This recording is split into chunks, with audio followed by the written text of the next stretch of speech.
চট্টগ্রামে মানুষদের ক্রেভিংস হচ্ছে সামুদ্রিক মাছ। সামুদ্রিক মাছের মধ্যে অন্যতম হচ্ছে লইট্টা মাছ। দামে সস্তা আর সারা বছর অ্যাভেলেবেল এই মাছটা যেমন স্বাদে অনন্য, তেমন রয়েছে এর পুষ্টিগুণও। সবার সুস্থতা ও শুভকামনা জানিয়ে শুরু করছি আজকে আমার রান্নার রেসিপি। আমার মা কীভাবে এই লইট্টা মাছটা রান্না করতো তার একটি ছোট্ট ভিডিও আপনাদের সাথে শেয়ার করব। তো আসুন চলে যাচ্ছি মূল পর্বে। এখানে আমি প্রায় 800 গ্রাম লইট্টা মাছ আমি ধুয়ে লবণ হলুদ দিয়ে পানি ঝরিয়ে নিয়েছি, যেহেতু এই মাছটা অনেক পরিমাণ পানি সোক করে, তাই ঝরিতে এটা পানিটা ছাড়িয়ে নিতে হবে। এরপর মেরিনেট করে নিতে হবে। তার জন্য এখানে পরিমাণ মতো লবণ, হলুদ আর লঙ্কা গুঁড়ি, এরপর দিয়ে দিচ্ছি বেশটুকু পরিমাণ সরিষার তেল, আর এরপর দিয়ে দিচ্ছি পেঁয়াজ কুচি দিয়ে আমি হাত দিয়ে আলতো করে এটা মেখে নিব। আর যেহেতু মাছটা অনেক নরম, বেশি কষলানো যাবে না, আলতো হাতে কিন্তু মাখতে হবে।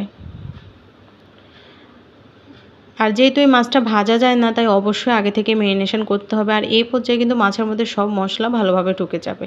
এরপর চলে যাচ্ছি আমি মূল পর্ব, মানে আমি রান্নায় চলে যাচ্ছি।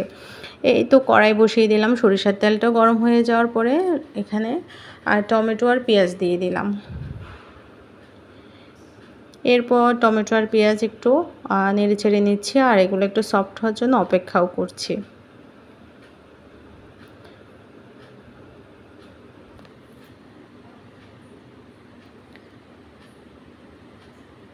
এই তো এটা একটু নরম হয়ে গেছে। আর একটু নরম করার জন্য আমরা এখানে একটু লবণ অ্যাড করে দেব। যেহেতু এখানে আমরা এখনও লবণ অ্যাড করে দিই না, যে কোনো রান্নায়, যে কোনো তরকারিতে বলুন, পেঁয়াজ, যে কোনো তরকারি, আলু, যাই হোক, মানে সফট করার জন্য, নরম করার জন্য অথবা তাড়াতাড়ি সিদ্ধ হওয়ার জন্য আমরা লবণটা অ্যাড করে দিই। এতে তাড়াতাড়ি জিনিসটা কুক হয়ে যায়। যাই হোক, এখানে দেখুন এই যে পেঁয়াজটা দিয়েছি, ওটা আর ভালোভাবে সফট হয়ে গিয়েছে। এরপর যে ম্যারিনেট করে রেখেছি মাছটা, ওই মাছটা আমি দিয়ে দেব। আর এর মধ্যে কিন্তু মাছের মধ্যে সব মশলা ভালোভাবে ঢুকে গিয়েছে। আর এই মাছ থেকেও দেখুন এখন ভালোই পরিমাণে পানি বের হবে। আর লইট্টা মাছ রান্না করতে কিন্তু লবণটা একটু মাথায় রেখে দিতে হবে, যেহেতু সামুদ্রিক মাছ, এতে অনেকটুকু পরিমাণে লবণ অ্যাড থাকে। দেখেছেন কি একটু পানি বের হয়ে গেছে মাছ থেকে।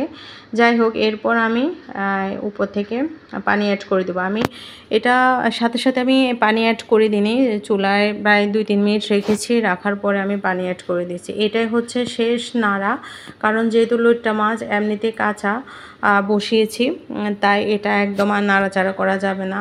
চামচ লাগলে এটা ভেঙে যাওয়ার পসিবিলিটি থাকে, তাই ঠান্ডা অবস্থায় কিন্তু পানি দেওয়ার সাথে সাথে নেড়েচেড়ে নিতে হবে। এরপর দেখুন টকবক টকবক করে ফুটছে। এরপর আমি কাঁচামরিচ দিয়ে দিলাম।